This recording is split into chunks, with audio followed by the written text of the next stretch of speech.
कभी कभी हमारे जीवन में कुछ ऐसी घटनाएं होती हैं जिन पर विश्वास करना बहुत ही मुश्किल होता है। और जब भी हम उन घटनाओं के बारे में सोचते हैं तो हमारी हड्डियां कँपा जाती है। ऐसी ही एक घटना राजीव नाम के व्यक्ति के साथ में हुई। उसके बेटे आरव का 11वां जन्मदिन था।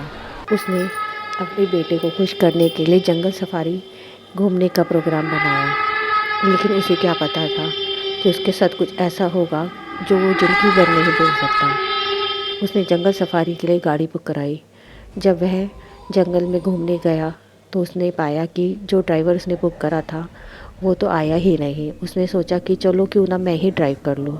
यह सोचकर वह जंगल में जाने लगा तो जंगल फॉरेस्ट ऑफिसर ने उससे कहा कि जंगल में ज़्यादा देर रुकना ठीक नहीं रहेगा, अब 5 बजे तक वापस आ जाना। और तालाब के पास तो बिल्कुल भी नहीं जाना, क्योंकि कुछ दिनों से वहाँ कुछ अजीब घटनाएं हो रही हैं। यह सुनकर राजीव ने कहा, अच्छा ठीक है। वह जंगल की ओर गाड़ी से चले गए। अंदर जाकर उसने देखा कि जंगल बेहद ही खूबसूरत और वहाँ का वातावरण बहुत ही प्यारा है। रंग बिरंगे फूल खिले हैं, पक्षी चहचहा रहे हैं और उनकी तरह और भी फैमिली घूमने आई है।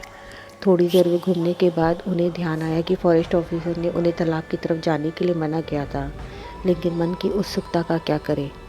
उसकी पत्नी एक साइंटिस्ट थी और वो इन बातों में विश्वास नहीं करती थी, तो उन्होंने सोचा कि क्यों ना तालाब की तरफ ही चला जाए। यह सोचकर वह तालाब की तरफ जाने लगे। वहाँ जाकर राजीव तो एक किनारे पर बैठ गया, लेकिन उसकी पत्नी और बेटा तालाब में नहाने लगे। थोड़ी देर बाद ही उसको कुछ अजीब सा महसूस दे रहा था। उसने महसूस किया कि यहाँ पर कोई मछली भी नहीं दिखाई दे रही और ना ही कोई पक्षी इस तालाब पर पानी पीने आ रहा है, ऐसा क्यों। लेकिन वह परिवार को दुखी नहीं करना चाहता था। यह सोचकर वह वहाँ चुपचाप बैठा रहा। उसकी पत्नी ने उसे आवाज़ देकर कहा, आप भी हमारे साथ आओ। तो राजीव तालाब में उतर गया। थोड़ी दूर उसने देखा कि कुछ अजीब सा है। जैसे ही वह उस चीज़ के पास गया, उस डर के मारी उसकी आंखें फटी की फटी रह गई। उन तीनों की हमशक्ल 3 लाशें पानी में तैर रही थी और उनकी आंखें इस तरह से खुली हुई थी जैसे डर की वजह उनसे उनकी मृत्यु हुई है।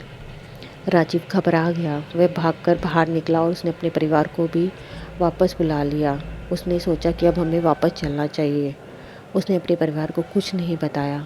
थोड़ी दूर पर उसने देखा एक 15-16 साल का लड़का बैठा है।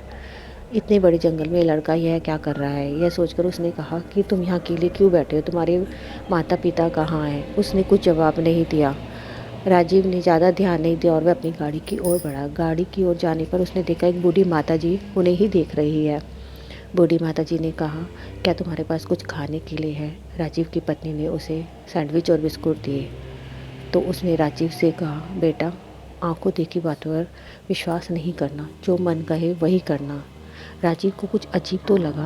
वह अपने परिवार के साथ वापस गाड़ी में बैठकर आने लगा। थोड़ी दूर जाने पर उसकी गाड़ी रुक गई। उसने देखा उसकी गाड़ी इतनी गर्म कैसे है, जबकि गाड़ी तो बहुत देर से खड़ी थी और आसपास पानी भी नहीं था। उसने अपने परिवार से कहा, तुम कहीं बाहर मत जाना, मैं पानी लेकर आता हूँ।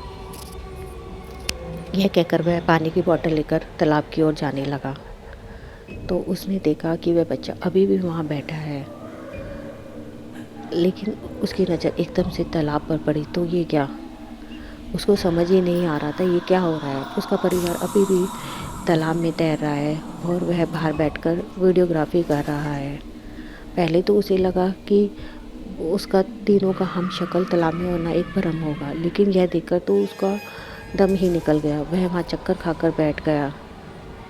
उसे समझ ही नहीं आ रहा था ये क्या हो रहा था। थोड़ी देर में उसे लगा बूढ़ी माता उसे बुला रही है। उसके सर पर हाथ रखा तो उसे थोड़ी शांति हुई।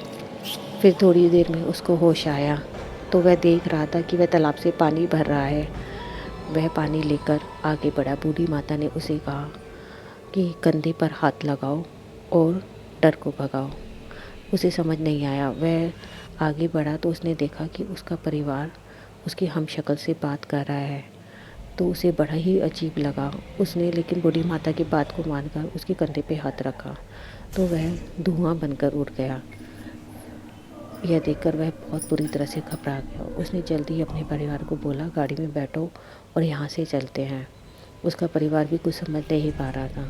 अब वह गाड़ी में बैठे और उस जंगल से जल्दी बाहर आ गए। लेकिन इस अजीब बात को राजीव आज तक नहीं भूल पाया कि यह सब क्या था, एक छलावा था या उसके मन का भ्रम था।